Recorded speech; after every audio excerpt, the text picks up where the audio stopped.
The space around the Alvari system was quiet. Stars shimmered faintly through the haze of dust that hung between worlds. For centuries, the Alvari had lived on the soft green planet of Thrin, a peaceful world filled with crystal forests and rivers that glowed at night. Their people had learned to shape energy, to move objects with their minds, and to travel the stars in small ships. They were clever and careful, but they had never met humans long ago. When the Alvari were young among the stars, they had faced a terrible enemy. Ships of dark metal, fast and ruthless, had destroyed several outer colonies. In panic, the Alvari sent a signal into deep space, a call for help, encoded in ways only the most advanced civilizations could decode. It was a simple message: "We're in danger. We need assistance. Please come." The signal drifted through space for a long time.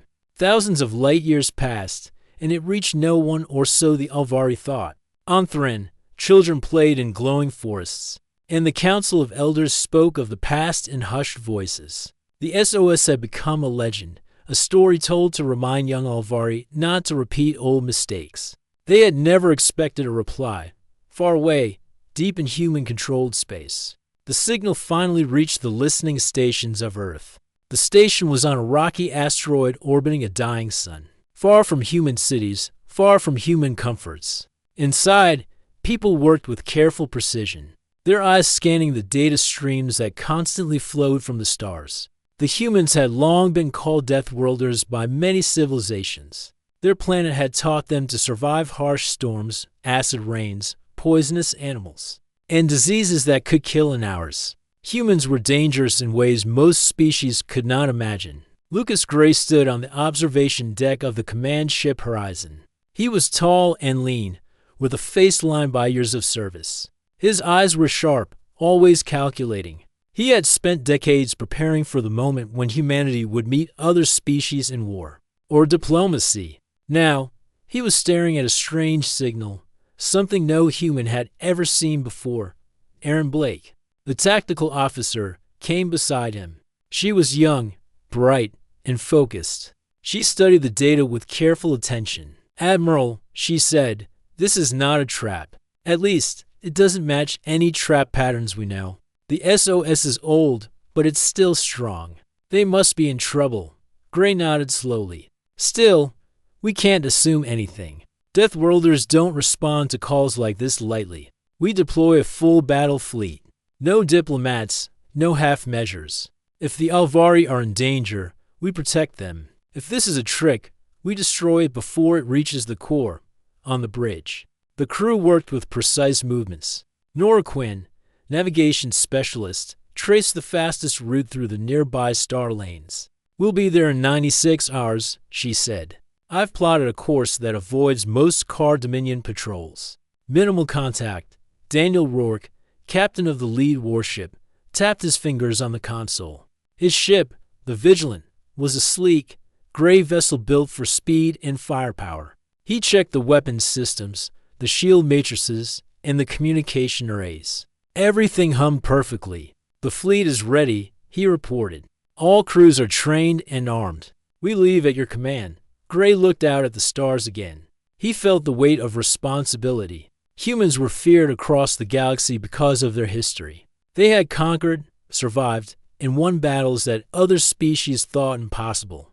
They never sent diplomats when danger was near. They sent fleets. That was the way of Deathworlders. On Thrin, the Alvari did not yet see the human fleet. The council had gathered in the Crystal Palace at the center of their capital. Councillor Lyra Venn, a historian and scholar, spoke with urgency. "The SOS we sent so long ago. It has returned. But why now?" No one has answered for centuries. Another counselor, a stern figure named Raul Dorn, shook his head. "If someone answers, it will be a danger. We must be cautious. We do not know who they are. They could bring destruction." A young researcher, Talia Creel, stood quietly in the corner. She had been studying old human legends, the stories whispered through stolen archives. "They are called Deathworlders," she said softly. "No species sends diplomats to them. Only fleets, and they are unstoppable. If they have come, we must prepare for war." The council murmured. Fear had crept into every chamber of the palace. For generations, the Elvari had believed that humans were a myth. Stories described them as enormous, strong, and terrifyingly intelligent. They could survive poisons that killed others. They could fight in environments that should have been impossible. They were called Deathworlders for a reason. Meanwhile, the human fleet left the jump gate and entered Elvari space. Thousands of ships, large and small, moved in precise formation. Each one was armed with weapons that could level a planet. Yet, no signal was sent, no words. The humans wanted to see the situation for themselves. They wanted information before they made a decision. The Elvari detected the fleet almost immediately. Sensors picked up energy signatures far beyond their most advanced ships. Panic spread through Thrin's capital. Lyra then turned to Raldorn. We must send a message. Perhaps we can explain ourselves before they attack. Raldorn hesitated. It is too late. They do not communicate until the danger is assessed. The legends, they will see us as weak, and they will destroy weakness. Talia Creel pressed her hand to the console, watching the approaching fleet. They are enormous. Thousands of ships. If they fire even a fraction of their weapons, we are finished. Back on the horizon, Gray stood in silence as he watched the system unfold on the view screen. Aaron Blake leaned close. Do you think they will survive our arrival? She asked. Gray's eyes narrowed. They will survive if we make the right choice.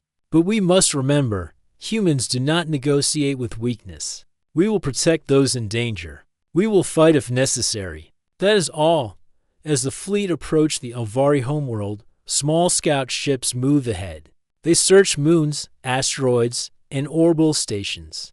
They looked for signs of enemy forces, but they found none. Only the SOS and the people who had sent it long ago.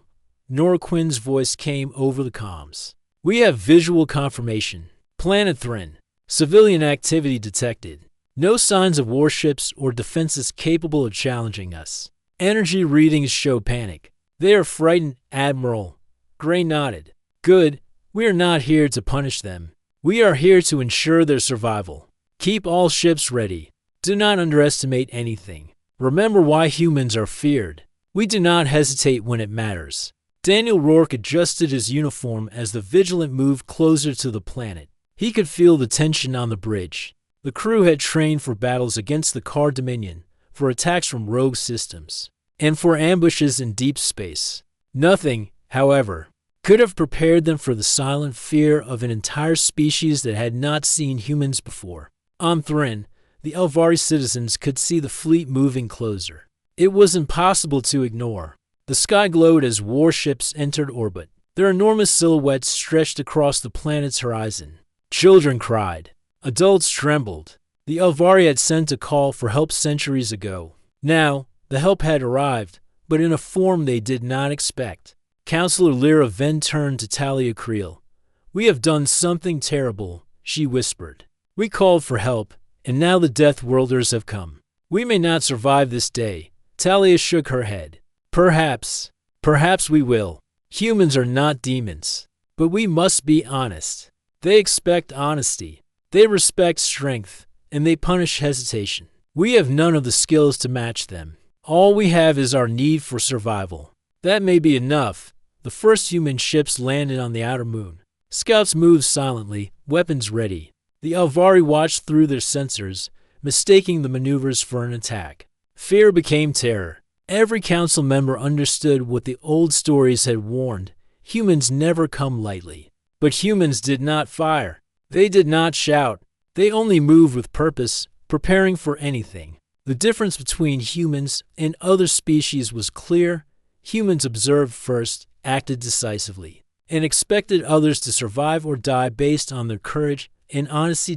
As night fell on Thrin, lights of the human fleet reflected in the crystal rivers. Thousands of warships hovered silently above the planet. The Elvari had never seen such machines. The legends of humans were not exaggeration. They were entirely true. Lucas Gray watched the planet from his command deck. He could feel the tension. The fear of a people who had called for help and had no idea what was coming. Prepare landing parties, he ordered. We move carefully, but we are ready for anything. Our priority is to protect, not destroy. But if attacked, we will respond. Aaron Blake nodded. All teams ready, Admiral. Scanners detect no hostile fire yet, but they are expecting it. The population is panicked. Gray took a deep breath. This is the way of humans. We are not here to conquer. We are here to survive, and to make sure those who ask for help can live. The galaxy will remember this day, one way or another. And as the human fleet moved closer to Thrin, thousands of eyes watched from below. Fear and awe filled every heart.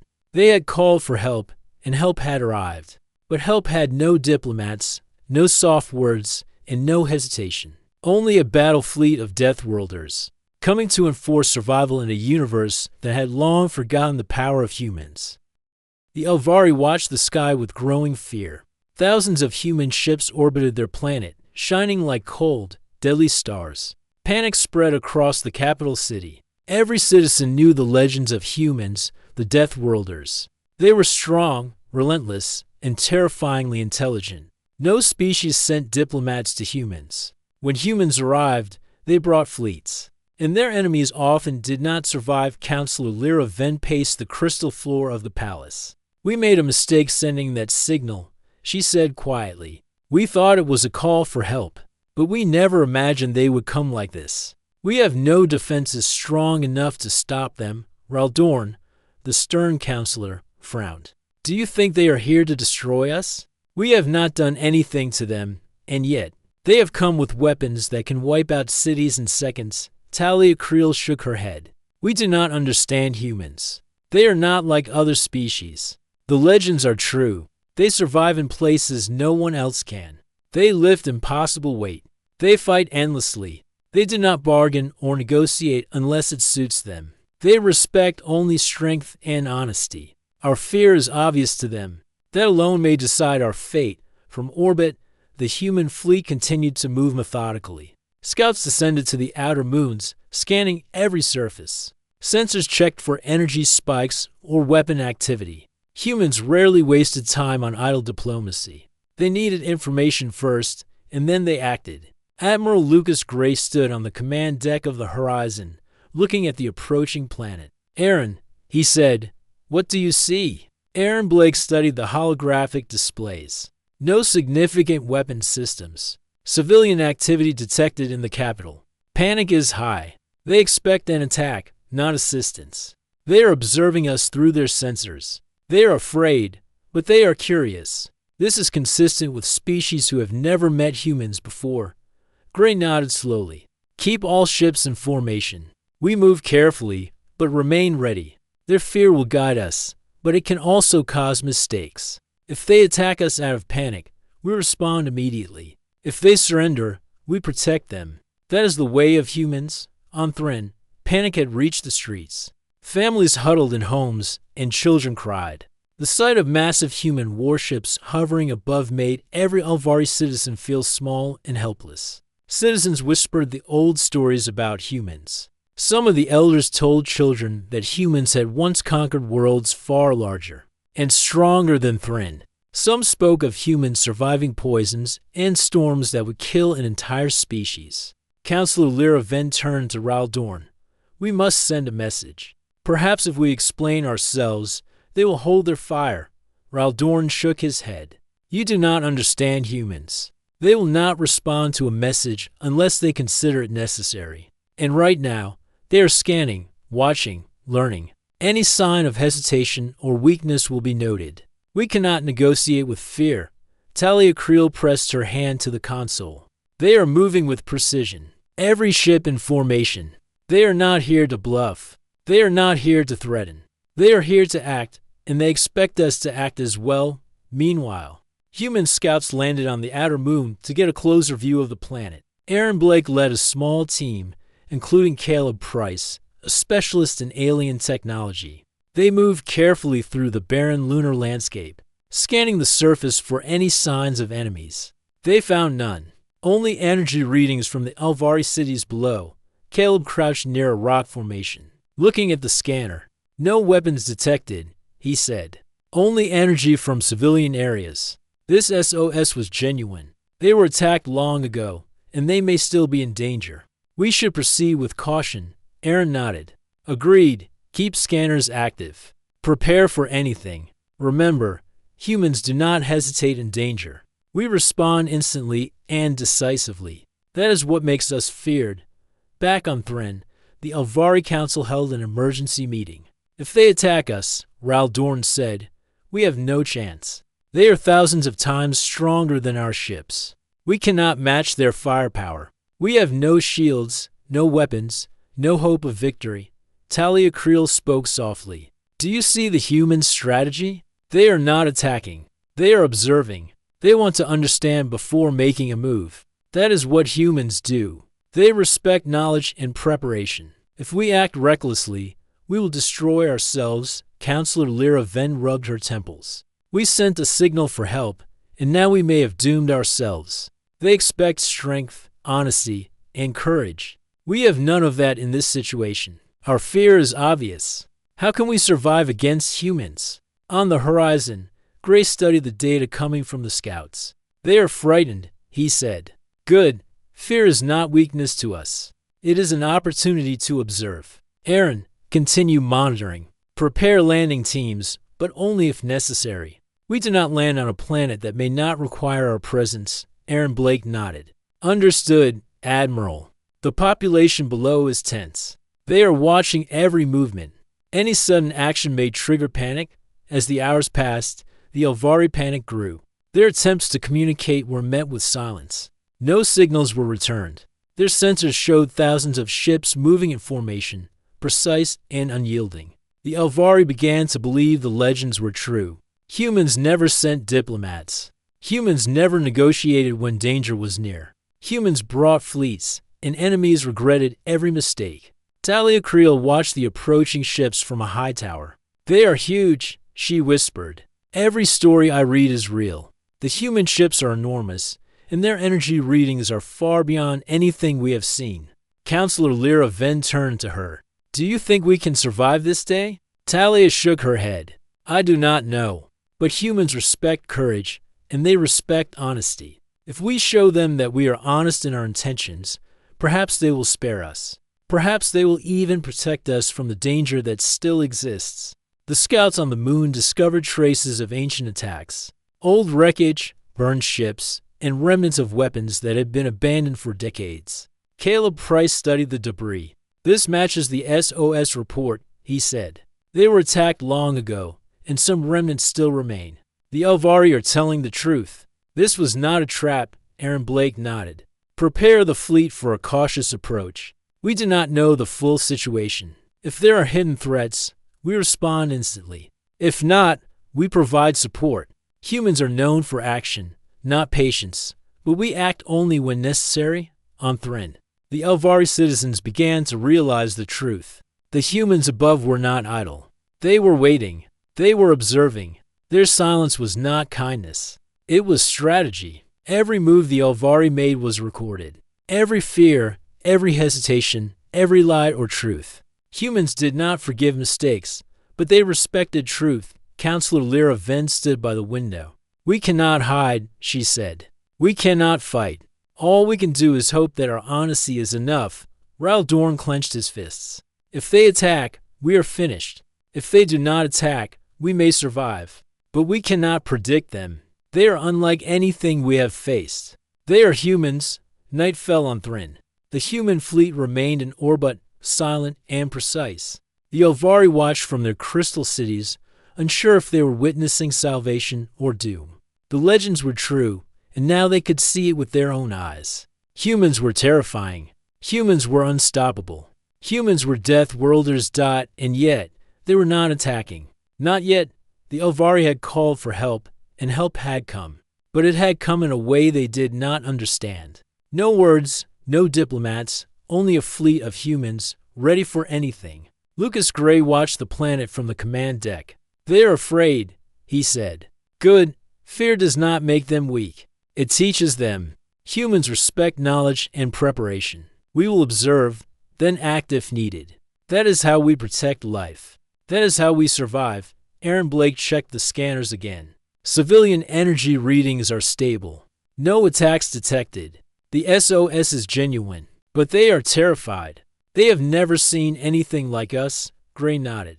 Prepare landing teams. Only if we must intervene directly. Otherwise, keep the fleet in orbit. Their panic is part of the assessment. Humans do not act without information. Observation first, action second. That is the way of Deathworlders, the Elvari, unaware of the full human strategy. Braced for disaster. Their fear was so obvious that it filled the streets and the crystal towers. Children hid under beds, adults prayed silently, and elders whispered of the old legends. The humans above, however, continued to move methodically, patiently, ready to respond to any threat. It was the first day of the human arrival, and the Elvari would soon learn that legends did not exaggerate. Humans were not merely strong, not merely intelligent.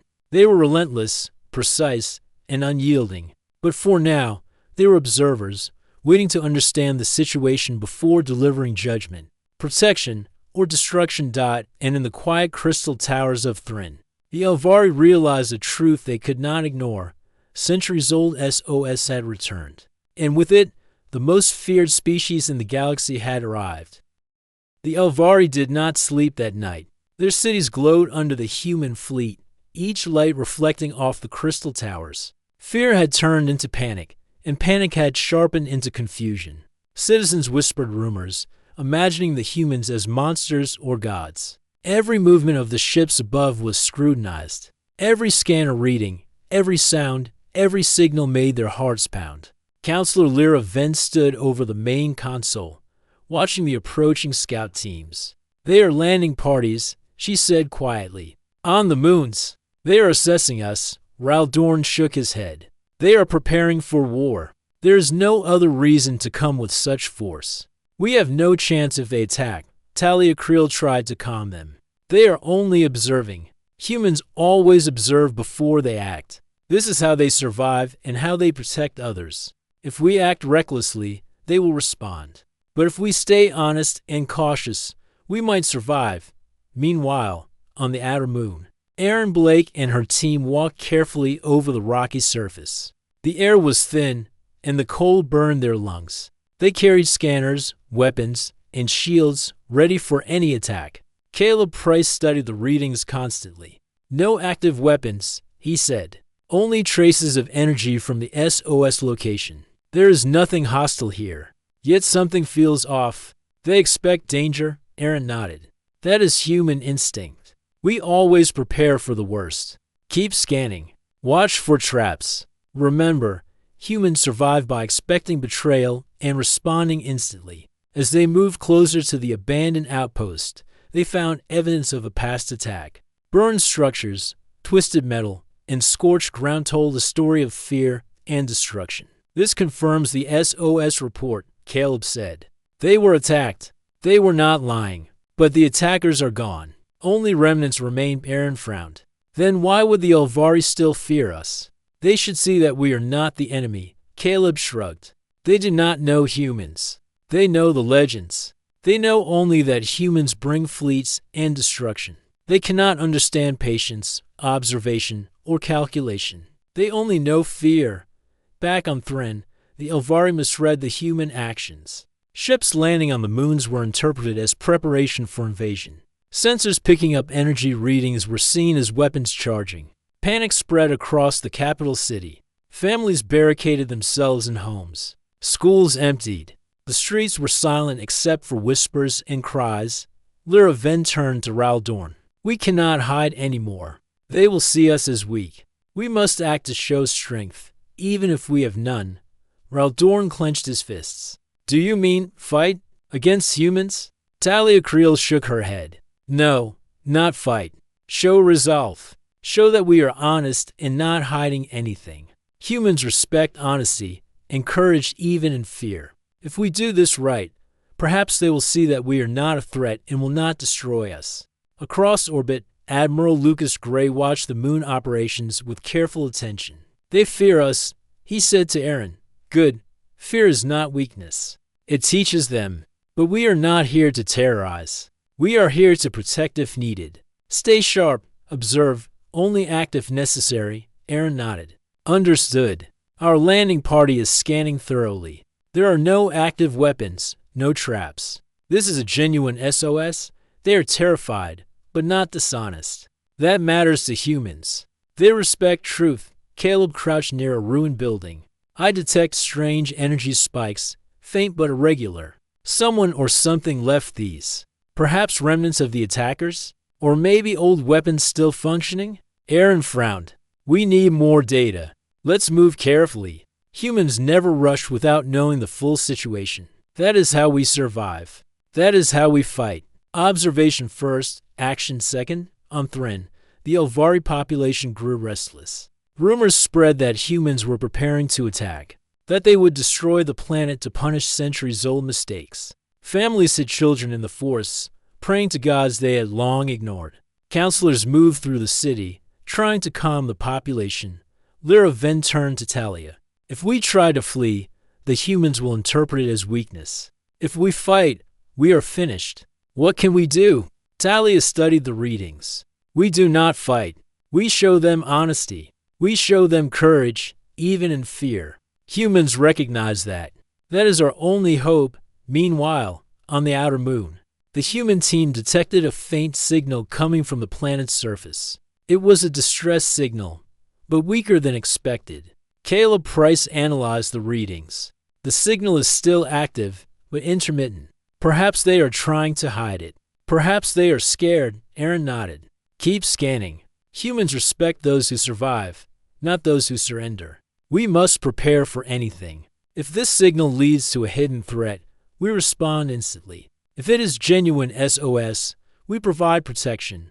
Lucas Gray observed the planet. They fear us. Good. Fear teaches. Fear warns. But fear also shows them they are alive. Humans do not destroy without cause. But humans do not hesitate to act when it matters. Remember that. On Thrin, the Elvari began to see the humans move. Scouts examined the moons, ships adjusted positions, but no weapons fired. Panic turned into confusion. Citizens whispered among themselves. Why are they here? Are they coming to kill us? Or to protect us? Ral Dorn sighed. I do not know. But the humans are unlike anything we have faced. We cannot predict them. Every story is true. Every legend. They bring fleets, not words. They strike, not negotiate. They respect truth and courage. That is all we have. Talia Creel approached the council. We must act wisely. Humans are not enemies if we are honest. If we mislead them, if we hide, if we act out of fear, we will be destroyed. If we show courage and truth, we may survive. Counselor Lyra Venn nodded. Then we act. We show that we are honest. We prepare for any action, but we do not attack. We do not flee. We are alive, and we are ready to face them. On the outer moon, Aaron Blake's team discovered remnants of the attackers' technology. Caleb Price scanned the devices. These are old weapons, he said, but they still emit small energy pulses. If the Elvari were attacked again, these could trigger alerts. We must be ready. Aaron studied the readings. Humans do not ignore potential threats. We must neutralize any danger to protect them. That is what humans do. That is why we survive. Back on Thrin, the Elvari attempted to send a message. Their communications officer, a young technician named Leo Voreen, hesitated. I can try, Counselor Venn, he said. But humans may not respond. They only act when necessary. And if they see deception or weakness, they may destroy us. Lyra Venn placed a hand on his shoulder. Do it honestly. Only honesty matters. Do not exaggerate. Do not hide. Tell the truth. That is all we have. The message went out, a simple signal, telling of the SOS, the past attack, and the current fear of the Elvari people. Within moments, the human fleet detected it. Lucas Gray studied the message. They are honest, he said. Good. That is all we need. Prepare landing teams, Aaron. We move carefully, but the priority is the protection of life. Aaron nodded. Understood. Teams are ready. Scanners show no hostile activity, only signs of panic. We approach slowly, but remain ready for any attack. On the moon, Caleb Price studied the sensor readings again. Strange, he said. Energy readings are irregular. Some signals appear defensive, but they are not active weapons. Perhaps automated systems from the old attack? Aaron considered this. Could be. Humans respect preparation. We act only if necessary. Keep scanning, Caleb.